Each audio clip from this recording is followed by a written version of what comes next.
भाभी। हाँ, शॉपिंग करके कैसा लगा? बहुत अच्छा। और मेकअप करके? उससे भी ज्यादा अच्छा। और घर के काम करके? मूड खराब कर दिया। तो मेरा नाम है मेरा नाम क्या है? सही टाइम पे ना मैं मेरा नाम ही भूल जाती हूँ। इसी वक्त कोई मुझे बोला, मनीलाल किधर जा रहे हैं?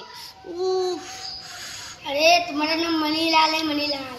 हाँ, स्मार्ट बॉय। हाँ मूर्ख।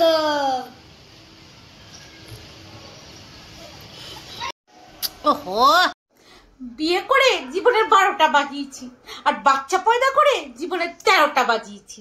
এখনকার বাচ্চাগুলো কোনো সাধারণ বাচ্চা নয়, এক একটা পারমাণবিক বোমা বোমা দুম করে পেটে যাবে, এক একটা পারমাণবিক বোমা। আর তাদেরকে তাদেরকে সামলাতে সামলাতে জীবন আমার তেজপাতা হয়ে গেল, পুরো তেজপাতা হয়ে গেল।